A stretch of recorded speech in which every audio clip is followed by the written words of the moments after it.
Now, then we come to another point. Essentially, since you're talking about the industry, I wanted to ask you, Right. are there therefore, in some senses, this book, when I was reading it, Right. it suggested a degree of entrepreneurship to me.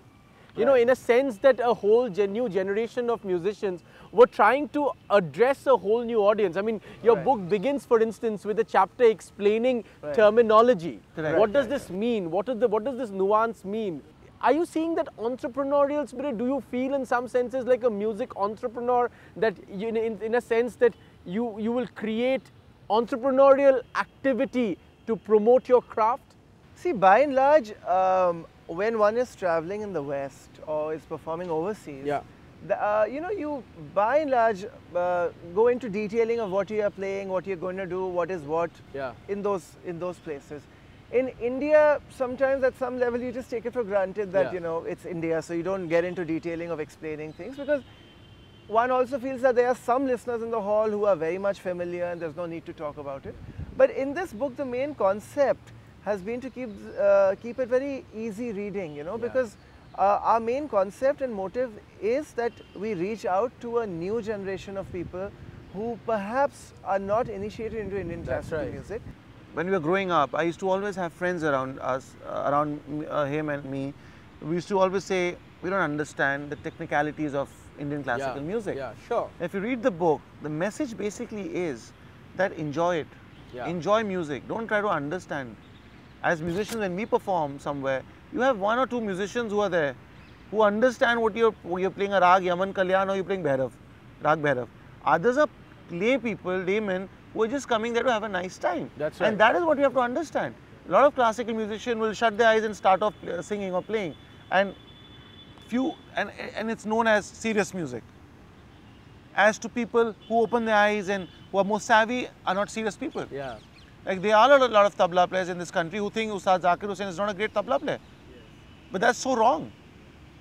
Just because he's that's the difference. Just because he's a good-looking guy. The difference between a performer and, in some senses, are you saying the lines between that old line between to be a good performer and a good musician and an artist? Yeah. That's blurring. I mean, you have to. You have to be a performer. You have to be because a at the end of the performer day, you are performing your skills. That's right. When you sit on stage, you're not sitting in a music room. You're sitting on stage, you are there to perform.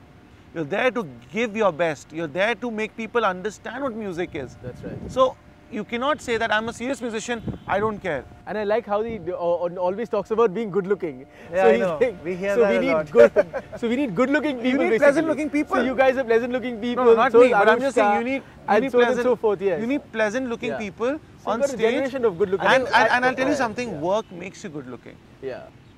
See, so now you're covering it up. Now this is modesty. No, but at some level, that's at some level, I think if your work is good, then I think the fragrance kind of just flows through your entire aura. I think. So, as an artist, you'll write a book like this. You will explain things. Right. Are you suggesting that there should be more entrepreneurial activity in music? There might be other people, like you were mentioning, managers, you know, people who organize more entrepreneurial activity around music that the entire music industry needs to boost it. Is that a suggestion? There's a lot that has happened very gradually, like the concept of a manager, an artist manager was unheard of in India. Correct. If I was to tell my organizer that speak to my manager, he'd put the phone down.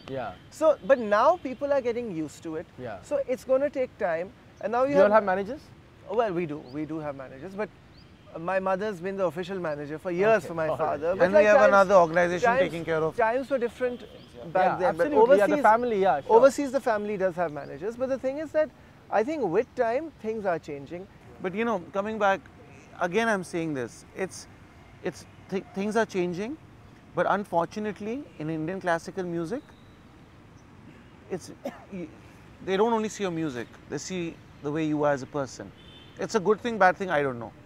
If you are a great musician, you will not get your due if you don't behave in a certain way. It used to be like that. As we were talking about the whole good-looking thing, if you were to comb your hair before you go on stage, trust me, it will be a negative.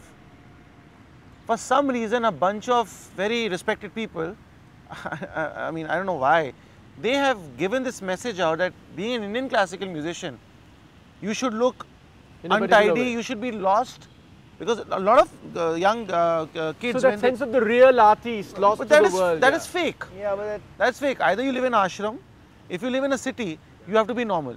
You cannot behave. I have a lot of young kids coming to learn, and they come in a very, the clothes are not proper. It's not about money.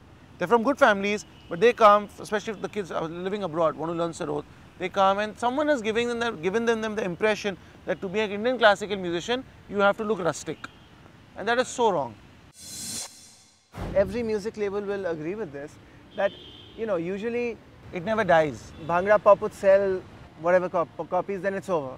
And then this, whatever but you would else sell consistently. Yeah, this has been consistent, constant. It's not like just a river. For hundreds of years.